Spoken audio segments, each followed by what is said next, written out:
Hello बच्चों, स्वागत है आप लोग का मेरे चैनल अभ्यास एकेडमी पे। अभी आज हम सीखेंगे सर्कुलर सर्कुलर परम्यूटेशंस। हमने पिछले वीडियोस में हमने परम्यूटेशन सीखा, जिसमें हमने देखे कि अगर ऑब्जेक्ट डिस्टिंक्ट है तो फिर उसका परम्यूटेशन कैसे फॉर्म होता है। अभी कुछ ऑब्जेक्ट सेपरेटेड है तो फिर उसका परम्यूटेशन कैसे फॉर्म होता है। तो आप पिछले वीडियोस पर जस्ट चेकआउट करो, अपना कंसेप्ट क्लियर कर लो। एंड अभी हम लोग देखेंगे सर्कुलर परम्यूटेशन। तो जैसे ये टॉपिक का नाम है वैसे क्या होगा, हम लोग पहले क्या करते थे। अभी इनकेस फोर ऑब्जेक्ट्स है और उसको फोर वेज में अरेंज करना है। ठीक है, तो कितना परम्यूटेशन बनता था उसका, फोर फैक्टोरियल का। ठीक है, अगर फोर डिस्टिंक्ट ऑब्जेक्ट होते थे तो मतलब जैसे जस्ट रिकैप करा रहा हूँ। जैसे अभी फोर पर्सन्स है और चार सिटिंग पोजीशन है, 1 2 3 4। तो अभी यहाँ पे क्या, अगर जैसे अभी ये कैसे डिस्टिंक्ट ऑब्जेक्ट में सारे के सारे लोग डिफरेंट है। ठीक है, तो यहाँ पे कितने तरीके से बैठ सकते थे। अब यहाँ पे ये वाले पोजीशन को फिल करने के लिए कितने लोग हैं, यहाँ पे चार लोग हैं। अभी एक बंदा जब इसको ऑक्यूपाई कर लेगा तो सेकंड वाले के लिए अब तीन लोग ही बचेंगे, फिर नेक्स्ट वाले के लिए दो लोग, फिर यहाँ पे एक लोग। तो कितना हो गया, 4 × 3 × 2 × 1। तो ये क्या होता था, 4 फैक्टोरियल। ठीक है, तो ये था जो परम्यूटेशन नॉर्मली डिस्टिंक्ट ऑब्जेक्ट के लिए किया जाता है। अब सर्कुलर में कैसा है, जैसे अब यही चार बंदों को मुझे एक सर्कुलर टेबल पे अरेंज करना है। ठीक है, जैसे मान लो अब ये चारों के हम नाम दे देते हैं, A B C and D। ठीक है, अब मैंने ए को यहाँ पे अरेंज कर लिया, बी को यहाँ पे अरेंज किया, सी को यहाँ पे अरेंज किया, डी को यहाँ पे अरेंज किया। बट अभी कैसा होगा, इसका पोजीशन आप चेंज कर दो। जैसे ए यहाँ पे आ गया, बी यहाँ पे आ गया, सी यहाँ पे आ गया, डी यहाँ पे आ गया, फिर और चेंज कर दो पोजीशन। तो ऐसे ही कितने वेज हैं या फिर कितने तरीके से हम इसको अरेंज कर सकते हैं। तो अभी कैसा होता है, नॉर्मली सर्कुलर अरेंजमेंट्स में स्टार्ट पॉइंट और एंड पॉइंट डिफाइन नहीं होता। ठीक है, तो फिर क्या करना होता है, ऐसा एज्यूम कर लेना होता है कि हम किसी एक पोजीशन को फिक्स कर लेंगे। कंसिडर करो हमने एक ही पोजीशन फिक्स कर ली है। ठीक है, जब हमने एक ही पोजीशन फिक्स कर ली तो अब अरेंजमेंट्स के लिए कितने ऑब्जेक्ट बचे, तीन, B C and D। ठीक है, तो उससे क्या हुआ, हमने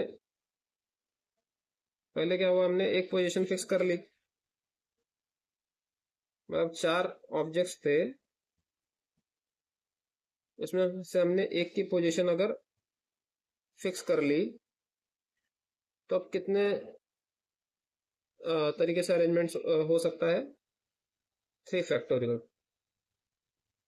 3 फैक्टोरियल क्यों, अभी जैसे ये लीनियर वाला एग्जांपल देख लो।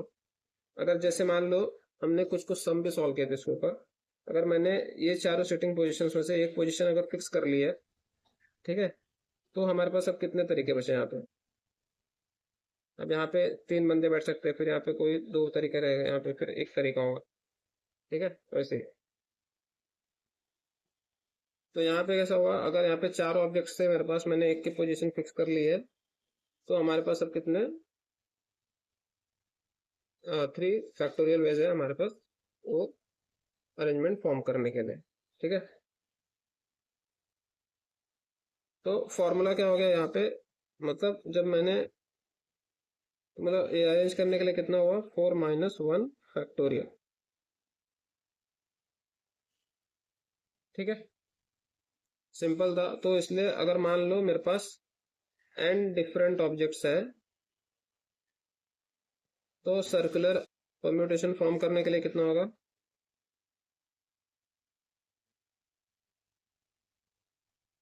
सर्कुलर परम्यूटेशन क्या होगा वहां पे, n - 1 फैक्टोरियल। ठीक है, तो अब ये कैसा हो गया, यहाँ पे अभी इसमें भी दो तरीके हैं। ये कैसा होगा, अगर जैसे मान लो अब यहाँ पे सर्कुलर, सॉरी, क्लॉकवाइज और एंटी क्लॉकवाइज दो कंसेप्ट होते हैं। तो ये वाला है, इसमें क्या है, सर्कुलर, सॉरी, क्लॉकवाइज और एंटी क्लॉकवाइज दोनों डिफरेंट अरेंजमेंट्स है। अगर हम डायरेक्शन चेंज करेंगे तो अरेंजमेंट भी डिफरेंट हो जाएगा, हम इस तरीके से कंसिडर कर रहे हैं। लेकिन अगर मान लो अरेंजमेंट्स में अगर सर्कुलर, सॉरी यार, बार बार सर्कुलर ही बाहर निकल रहा है एक्चुअली। अगर क्लॉकवाइज और एंटी क्लॉकवाइज में दो, अगर उसको सेम अरेंजमेंट कंसिडर किया जाए, जैसे मान लो अगर यहाँ से करोगे, काउंट करोगे, जैसे ए डी सी, वो एक, और ए बी सी, मतलब वो कैसा हो गया वही, सेम हम उसको कंसिडर करेंगे क्लॉकवाइज और एंटी क्लॉकवाइज।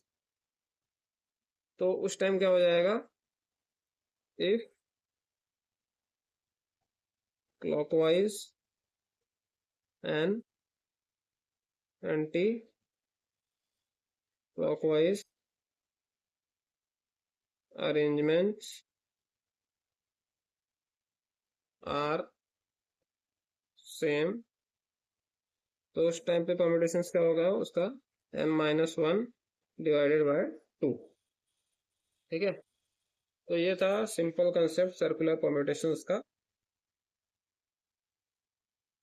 होप तो आपको ये समझ आया होगा, अगर नहीं समझ आया होगा तो मैं आप वापस वीडियो देखो, आपका डाउट क्लियर हो जाएगा। इसके बाद हम इसके आगे के एक दो कंसेप्ट और वो देखते हैं, फिर हम सम सॉल्व करेंगे। अभी यहाँ पे कुछ ये सर्कुलर अरेंजमेंट से कुछ इम्पोर्टेंट पॉइंट्स है या कुछ इम्पोर्टेंट फार्मूलाज है जो हमें याद रखने हैं। इनकेस एन ऑब्जेक्ट्स है और उनको हमको, जैसे कंसिडर करो एन ऑब्जेक्ट्स है, एन नंबर ऑफ ऑब्जेक्ट्स है, उसमें एम ऑब्जेक्ट्स आइडेंटिकल है। ठीक है, क्या है, एम ऑब्जेक्ट्स जो है उसमें आइडेंटिकल है। जैसे मान लो चार ऑब्जेक्ट्स में से, जैसे चार ऑब्जेक्ट्स में से दो ऑब्जेक्ट एक ही जैसे है। ठीक है, एग्जांपल ले रहा हूँ कि अगर एन ऑब्जेक्ट्स है जिसमें से एम ऑब्जेक्ट्स आइडेंटिकल है, ठीक है, तो लीनियर वाला याद होगा, तो उसमें कैसा कर देते हैं हम, जैसे अभी एन ऑब्जेक्ट्स वहाँ पे होते थे तो हम उसको कैसा, कितने बेस में अरेंज करते थे, एन फैक्टोरियल बेस में। ठीक है, और बाद में जो ये एम होता था, एम, उसको हम मल्टीप्लाई करते थे, फिर वो, क्योंकि एम ऑब्जेक्ट से वो खुद भी तो उसमें अरेंजमेंट्स हो जाएगा ना। अब जैसे मान लो यहाँ पे एक दो तीन चार पाँच छः, तो जैसे अभी यहाँ पे अगर मैं ये एम ऑब्जेक्ट्स को मैं एक सिंगल ऑब्जेक्ट कंसिडर करता था, तो फिर क्या होता था, वो जो एम ऑब्जेक्ट्स थे वो खुद भी कई तरीके से यहाँ इस प्लेस पे अरेंज हो जाते थे।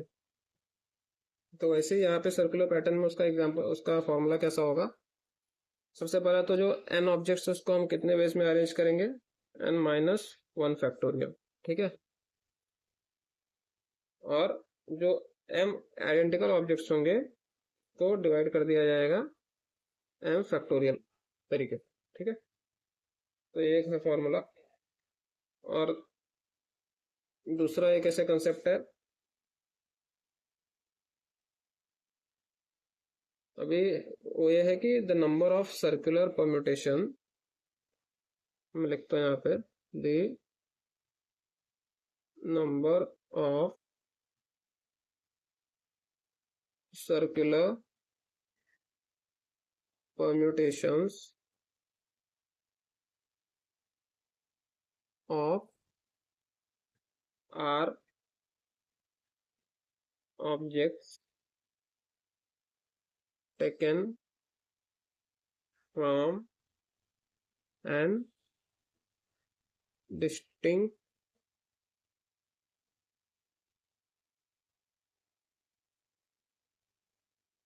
objects।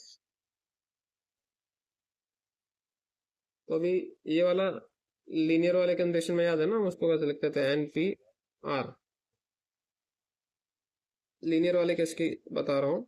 जैसे ये जो हम लोग एन नंबर, अगर आर ऑब्जेक्ट्स का हम परम्यूटेशन फॉर्म करते थे फ्रॉम एन ऑब्जेक्ट्स, तो कैसा होता था वो, N factorial upon N minus R का फैक्टोरियल।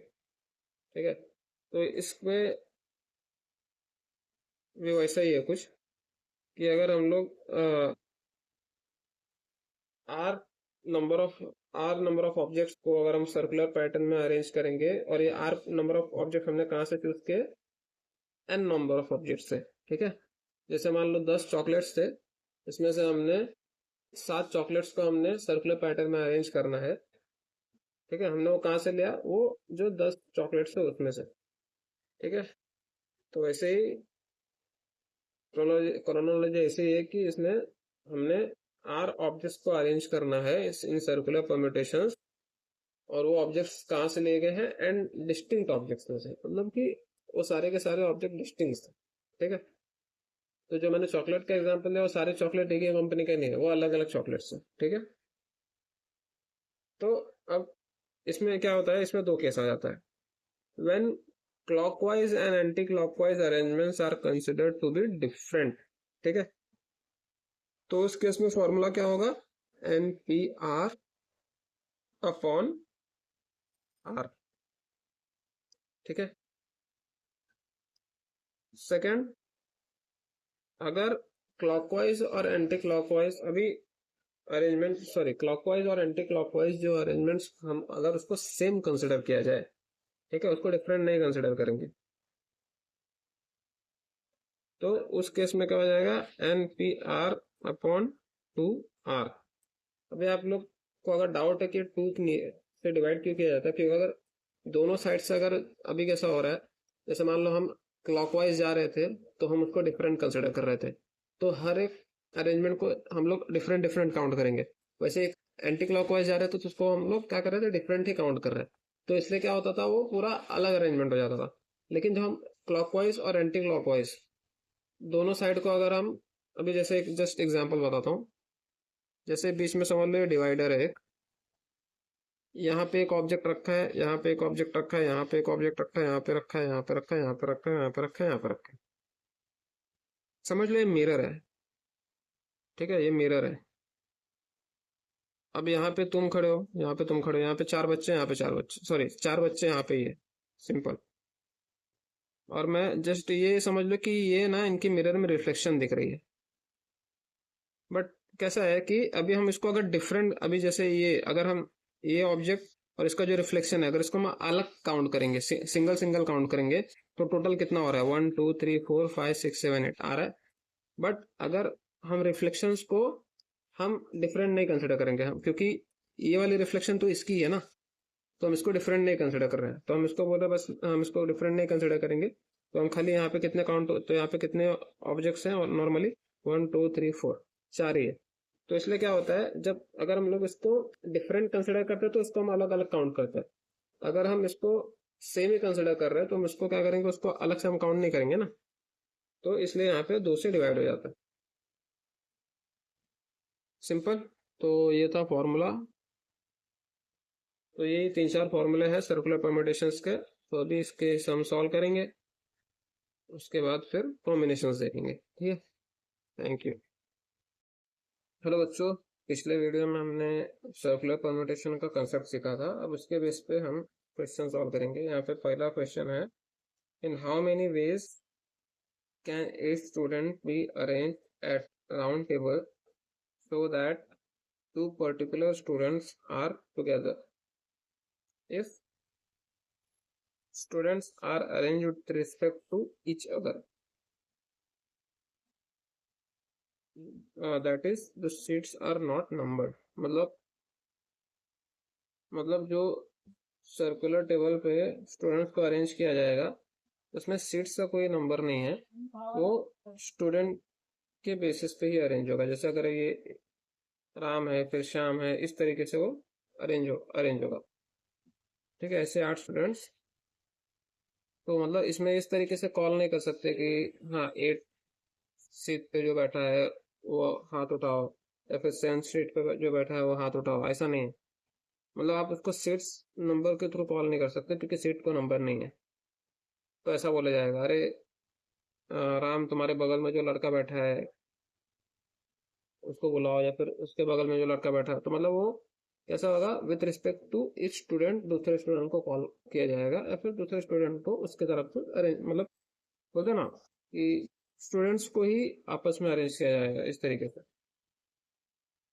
ठीक है। तो जैसे अगर थर्ड पर्सन होगा, अगर उसको किसी का नाम नहीं पता, उसमें से किसी एक बंदे का नाम पता है, वो बोलेगा कि हाँ तुम्हारे बगल में जो बैठा है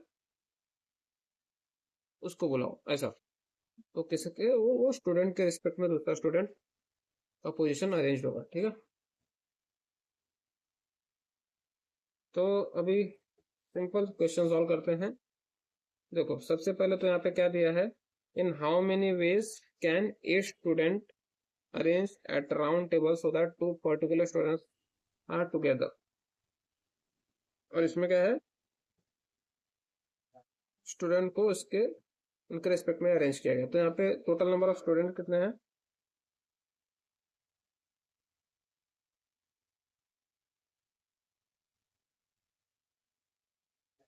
इज इक्वल टू 8। ठीक है। और दो स्टूडेंट्स उनको साथ में चाहिए, तो मतलब इस तरीके से जो इफेक्टिव स्टूडेंट का काउंट हो जाएगा वो कितना हो जाएगा, 7। क्योंकि अभी यहाँ पे 1 2 3 4 5 6 7 8, बट इसमें क्या होगा, इसमें क्या बोल रहे हैं, कोई भी पर्टिकुलरली दो स्टूडेंट साथ में रहेंगे। हाँ ठीक है। तो मान लो ऐसा हम कंसिडर करेंगे कि ये दोनों साथ में है, तो कैसा होगा, अब अगर मैं ये दोनों को साथ में कंसिडर करूँ तो मैं इसको एक स्टूडेंट कंसिडर कर लूंगा। तो 1 2 3 4 5 6 7, तो मेरा इफेक्टिव काउंट क्या आ जाएगा, 7 आ जाएगा। अब इसको हम जब अरेंज करेंगे, तो अभी हमारा फॉर्मूला क्या था, इन circular arrangement,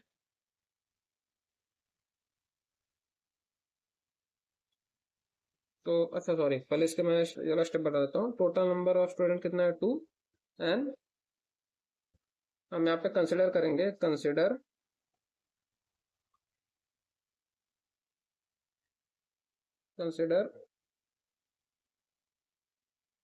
to particular student as one one student. ठीक है। Then we have now 7 students. ठीक है।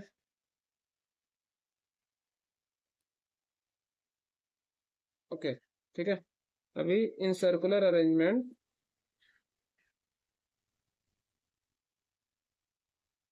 Students can be arranged at round table in n-1 factorial ways. तो देयरफॉर कितना हो जाएगा, और n हमारा यहाँ पे कितना है, 7। 7 - 1 factorial is equal to 6 factorial. ठीक है। ये तो हो गया। बट अभी उसमें हमने क्या कंसिडर किया था, जो दो स्टूडेंट साथ में होंगे हमने उसको एक कंसिडर किया था। तो मतलब लेकिन अगर उसमें देखा जाए तो जो ये दोनों स्टूडेंट है, ये दोनों भी तो इनके स्पेसेस, मतलब इनके जो पोजीशन है वो आपस में चेंज होगा ना। आपस में वो भी तो कई सारे कॉम्बिनेशन बनाएंगे। मतलब वो कई सारे कॉम्बिनेशन कितने होंगे, दो तरीके से ये बनाएंगे। ठीक है। therefore two students can be arranged among themselves in 2p2 is equal to 2 factorial ways। ठीक है। फॉर्मूला है, सॉल्व कर लेना, पता चल जाएगा। ठीक है।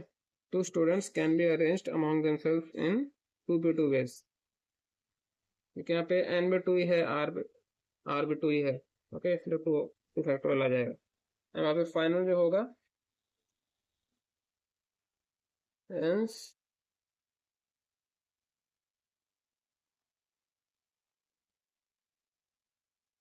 the required number of arrangement is equal to 6 factorial into 2 factorial. इसको सॉल्व करेंगे तो आ जाएगा 1440। ठीक है, आगे आंसर। वैसे ही यही क्वेश्चन का एक पार्ट और है, वो क्या है वो बताता हूं मैं अभी। जैसे इसमें सेकंड पार्ट दिया था कि students are arranged with respect to the table। ठीक है, सिंपल मतलब इसमें क्या है, जो अभी जो ये टेबल है उसमें चेयर्स लगी है, मतलब जो सीट्स है उसको नंबरिंग की हुई है, जैसे पहला 1 2 3 4 5 6 7 8। ठीक है, तो इसमें कैसा है, वो स्टूडेंट्स के रिस्पेक्ट में अब इसको अरेंज नहीं करना है, इसको टेबल नंबर के रिस्पेक्ट में अरेंज किया जा रहा है। ठीक है, तो अभी ये तो एक अगर इसको ध्यान से देखोगे तो ये सिंपल एक हम जो लीनियर परम्यूटेशन किया करते थे उसके ऐसा हो, क्योंकि अब यहाँ पे क्या है, यहाँ पे सीट्स को नंबर दिया गया है, मतलब सीट्स इंपॉर्टेंट है। तो मैं इसको राउंड कंसिडर करूँ या फिर मैं इसको इस तरीके से भी तो कंसिडर कर ही सकता हूँ ना, first seat, second seat, third seat, fourth seat, fifth seat, six, seven seat and 8 seat. तो यहाँ पे टोटल 8 सीट्स है ना। तो इसमें भी वही है कि दो पर्टिकुलर स्टूडेंट साथ में होने चाहिए, सिंपल है। तो इसमें क्या होगा,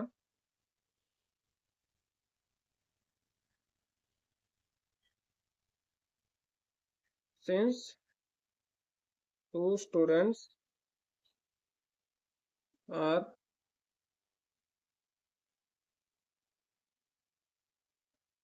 together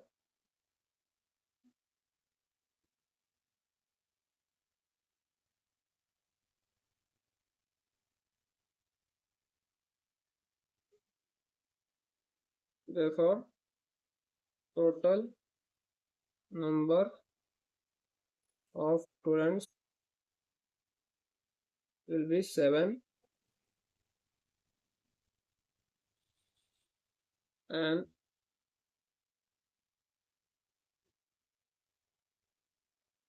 7 students can be arranged in 7 factorial ways। ठीक है, and 2 students can be arranged themselves in 2 factorial ways। Therefore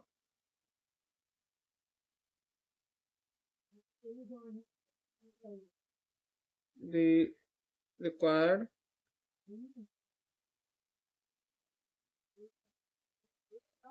number of ways students can be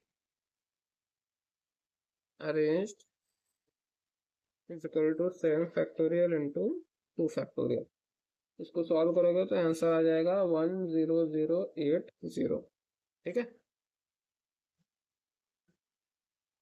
क्या है, the required number of ways students can be arrange equal to 7 factorial into 2 factorial. ठीक है, तो ये आ गया answer 10080। Simple था। एक और क्वेश्चन सॉल्व करते हैं, उसके बाद फिर कॉम्बिनेशन पे आ जाएंगे हम। तो अभी एक क्वेश्चन है, थोड़ा इंटरेस्टिंग है. In how many veg a 6 man and 3 women can be seated at a round table so that every man has woman by his side. Okay. आंखें चमक गई होंगी भाई स्टूडेंट्स की, लेकिन क्वेश्चन ही कुछ अच्छा है. तो सबसे पहला यहाँ पे इम्पोर्टेंस किसको दी गई है? सबको लग रहा होगा मैन को, बट नहीं, यहाँ पे इम्पोर्टेंस दी गई है वुमन को. बिकॉज यहाँ पे क्वेश्चन वापस पढ़े, इन how many veg 6 men and 3 women can be seated at a round table so that every man has a woman by his side. ठीक है. सबसे पहले तो यहाँ पे मेंस की क्वांटिटी ज्यादा है, वुमेन्स की क्वांटिटी कम है. तो कैसा है, यहाँ पे हम पहले वुमेन्स का पोजीशन ऑक्यूपाई कराएंगे, उसके बाद फिर वुमेन के दोनों साइड मेन की पोजीशन होगी. तो उससे क्या होगा, हर एक आदमी के बगल में एटलीस्ट एक वुमन तो होगी. इसमें इसका ये मतलब नहीं है कि मेन के बगल में या फिर मेन के साइड के पोजीशन में आदमी नहीं हो सकता, बट हर एक मैन के एक साइड में तो एक वुमन होनी चाहिए.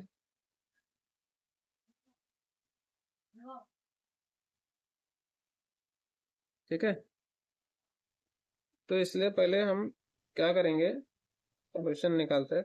अब यहाँ पे ये सर्कुलर टेबल है, जैसे समझ लो अब यहाँ पे 3 वुमन है. एक वुमन यहाँ पे बैठ गई, एक यहाँ पे, एक यहाँ पे, डब्ल्यू डब्ल्यू डब्ल्यू. अब क्या है, यहाँ पे देखो सिंपल है कि 6 मैन है. अगर मैं एक मैन यहाँ पे बिठा देता हूँ, एक मैन यहाँ पे, एक मैन यहाँ पे आ जाएगा, एक मैन यहाँ पे आ जाएगा, एक मैन यहाँ पे आ जाएगा, एक मैन यहाँ पे आ जाएगा. अब इससे क्या है, ये मैन के ये बगल में तो मैन की पोजीशन है, बट ये साइड में एक वुमन है, इसको भी साइड में एक वुमन है. मतलब एक मैन के साइड, मतलब कि यहाँ पे क्या बोला है, so that every man has woman by his side. ठीक है. मैन के दोनों साइड में वुमन नहीं चाहिए, एटलीस्ट एक साइड में तो एक वुमन होनी चाहिए. ठीक है. सिंपल था फंडा. अब देखो, तो यहाँ पे जो वुमेन्स है इनको अरेंज करना होगा पहले. तो अभी 3 वुमेन्स हैव 3 - 1 फैक्टोरियल वेज, क्योंकि सर्कुलर परम्यूटेशन है ये, तो इस फॉर्मूला क्या था, n-1. ठीक है. Factorial n-1 factorial. 3 women's have 3 - 1 factorial ways of circular sitting. ठीक है. तो मतलब कितना अरेंजमेंट्स हो गया यहाँ पे, 2 फैक्टोरियल इक्वल टू 2. अब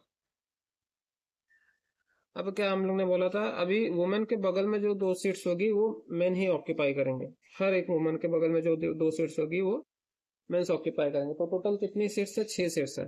तो 6 की 6 सीट्स को सिंस मेन ही ऑक्यूपाई करने वाले, तो कितने वेज हो जाएंगे, 6 फैक्टोरियल. करेक्ट. क्योंकि वहां पे मेंस को ही बैठना है. ऐसा नहीं है कि हम यहाँ पे 6 - 1 वेज नहीं करने वाले, क्योंकि क्योंकि यहाँ पे एक वुमन, मतलब मेन के साइड में एक वुमन होनी चाहिए. तो ये पोजीशंस फिक्स्ड हो गई है एक हिसाब से देखोगे तो इसके वजह से, क्योंकि 6 ही प्लेसेस है ना आदमियों के लिए, यहाँ पे कितना बचा, 6 प्लेसेस ही बचा. अब कैसा होता है, अगर यहाँ पे सबके सब मेंस होते हैं, सबके सब वुमेन्स होती, या फिर यहाँ पे कोई कंडीशन नहीं होता कि वुमेन्स के बगल में मेंस ही होने चाहिए, या फिर मेंस के बगल में वुमेन्स होने चाहिए, वुमेन्स के बगल में वुमन होनी चाहिए, ऐसा अगर ऐसा कुछ कंडीशन नहीं होता, तो सिंपल कलेक्टिवली उसको एक ऐसे सॉल्व किया जाता. 6 + 3 मतलब टोटल देयर आर 9 मेंबर. तो आपको उसको सर्कुलर राउंड टेबल पे अरेंज करना होता, आप सिंपल 9 - 1 करते, 8 वेज आ जाते, 8 फैक्टोरियल वेज आ जाते हैं अरेंज करने के लिए. बट यहाँ पे जो कंडीशन है, इसके वजह से क्या हुआ, जो मेंस की जो पोजीशन है ना वो फिक्स्ड हो गई है, कि वो वुमेन्स के बगल में जो सीट है वहां पे ही वो बैठ सकते हैं. ऐसा वुमेन्स के बगल में टोटल 6 सीट्स. ठीक है. मतलब 6 पोजीशन है ना, सीट्स मत कंसिडर करो क्योंकि हम टेबल देख रहे हैं। तो फिर मतलब 6 पोजीशन है वहां पे उनके पास बैठने के लिए, इसके वजह से 6 mains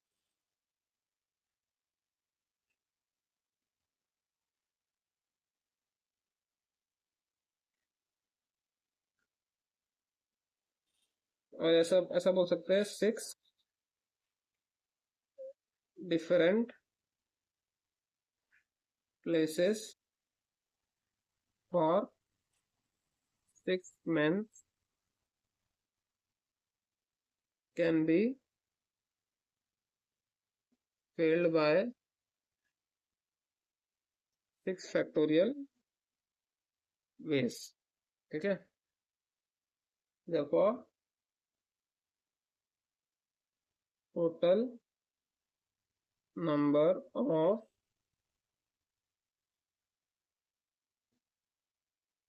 required arrangement is equal to 6 factorial into 2 base को सॉल्व करोगे तो आपको आ जाएगा आंसर 1440। ओके, सिंपल था क्वेश्चन। ठीक है, तो अभी और क्वेश्चन तो नहीं करेंगे सॉल्व, क्योंकि अब हम सीधा पहुंच जाएंगे कॉम्बिनेशन को। ठीक है, तो नेक्स्ट चैप्टर से कॉम्बिनेशन सॉल्व करेंगे। ठीक है, अगर आपको कोई क्वेश्चन चाहिए कि आप मैं वीडियो बनाऊँ इसके ऊपर, या फिर आपको कोई डाउट हो तो आप जस्ट कमेंट करो, मैं इसके ऊपर वीडियो बनाऊंगा, वो क्वेश्चन हम सॉल्व करेंगे। ठीक है, थैंक यू।